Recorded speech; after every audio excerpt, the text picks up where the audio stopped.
Hey everyone, I'm Jake, And I'm Nick. and this is the Sunday Funday show. So, Nick,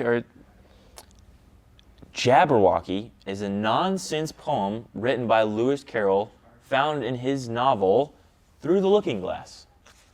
uh-huh. So, Nick, are you gonna do the show with me today? Oh yeah.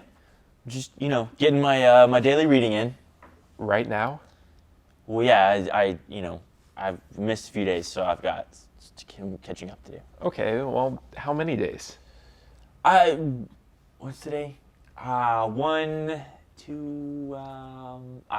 years. Jacksonville is the largest city in the United States by landmass.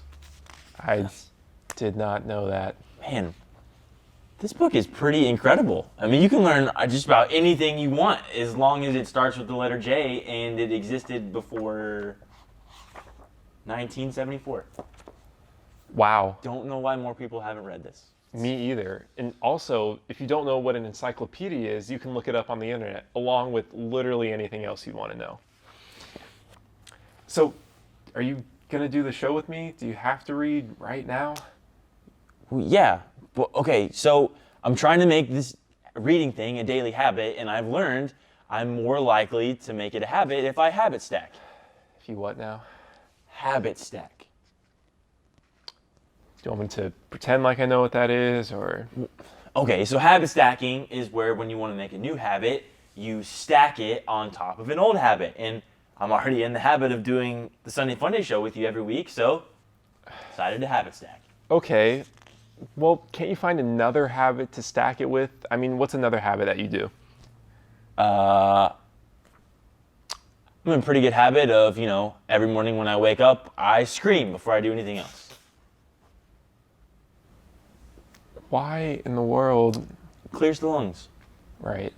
Okay, after your morning scream then. Well, after my morning scream, I always have my morning coffee. Okay, after your morning coffee. No good. Right after my morning coffee, I have my morning cry. I just don't even want to know what the paddle fall part is about. Not all jaguars have spots. Okay, so obviously you have a pretty full morning. We have to find another time of the day that you can stack your reading. You know what? Let's make a game out of it. Oh no. All right, so how this is going to work, the person who can stack the most good habits at the same time wins. Ready? No, not at all. Let's All play. right. I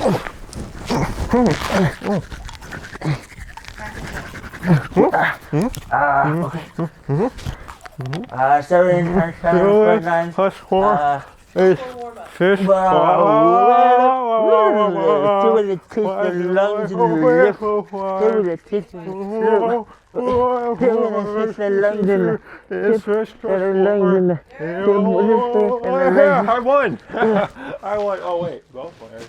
Uh-huh.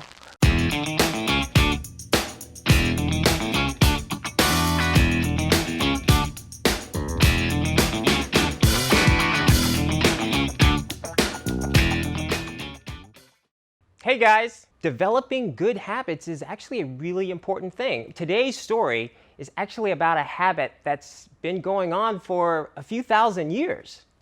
Okay, so you guys have probably heard of the Lord's Supper. Sometimes it's called communion, and you may have even heard it called the Eucharist, but they all refer to the same thing. Now, people celebrate the Lord's Supper differently. Some people do it every week, some people do it every month. Some churches do it a few times a year, but the timing isn't really what it's all about. Now, also, when people celebrate the Lord's Supper, sometimes they use bread and wine. Some churches do. Sometimes they'll use crackers and juice. But the one thing that's the same whenever you celebrate the Lord's Supper, and that is it's all about remembering. Now, that very first Lord's Supper, Jesus was meeting with his disciples, and they were actually remembering something as well. They were remembering an event called Passover. Now, Passover, well, it started hundreds and hundreds of years before Jesus. You see, the Israelites were slaves in Egypt. They were slaves to the king, Pharaoh. Now, God raised up a man named Moses. And God sent Moses to free the people, to free the Israelites from Pharaoh. So Moses went to Pharaoh and he said that very, very famous line we've all heard, "Let my people go." But Pharaoh refused. And so God sent 10 plagues to basically convince Pharaoh that he needed to do that. So he sent plagues like flies and frogs and gnats and sick animals. But the last plague that he sent was by far the worst. So Moses went to Pharaoh and he told Pharaoh if he didn't let God's people go, that every firstborn son in Egypt would die. Even Pharaoh's own son would die. But Pharaoh, he still refused to let the Israelites go.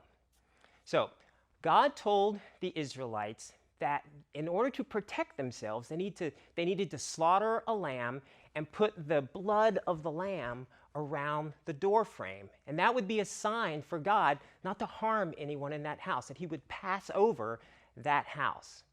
And so that night, everyone who was in a house that had the blood of the lamb around the door was safe. But for all of the Egyptians, every firstborn son died, including Pharaoh's own son. And so Pharaoh was now convinced. He let the Israelites go. They could go free. After hundreds of years of slavery, they were free. And so Jesus and his disciples, they were remembering that. They were celebrating Passover. They were celebrating the fact that the Israelites had been freed from years of slavery in Egypt. But Jesus was getting ready to change the meaning of that celebration forever, and for you and for me. So, Jesus, well, he broke the bread and he said, "This is my body, which is for you. Do this in remembrance of me." In the same way, after supper, he took the cup, saying, "This is the cup of the new covenant in my blood. Do this whenever you drink it in remembrance of me." You see, Jesus knew that God was getting ready to do another rescue. God was going to rescue or provide a rescue for the entire world. He made a way for everyone in the world to have their sins forgiven. And that's what Jesus had come to do. So Jesus knew that he was the one who was providing that way for everyone to have their sins forgiven. And so when we celebrate the Lord's Supper, it's our way of thanking God for what he did. It's our way of building a habit of remembering what Jesus did for us. All right, that's our story. Wow. Yeah, really. It's crazy to think that when we take part in communion or the Lord's Supper, we're literally doing things that Christians have been doing since the beginning of church. That's like over 100 years. Actually, that's over 2,000 years. I say again, wow. I tell you, it's really cool and it's really important for us to get into the habit of being thankful to God. You ought to stack that habit, Nick. You know, I think I'll slide it in right after my morning cry. Thanks for the story, Ken. See you later, Ken. All right, we'll see ya. Nick, it sounds like we got some remembering to do. I'm ready to try, but honestly, it's kind of hard for me. I still haven't sent a thank you card to my Aunt Jackie after my graduation. Your graduation? Yeah. It hasn't been that long since your graduation. 5th grade graduation. Yeah. Hey, let's reveal the question. Nice. What helps you remember to be grateful? I know communion helps me remember to be grateful for what Jesus did for me. And I know when I'm outside, it helps me to remember all the beautiful things that God has made.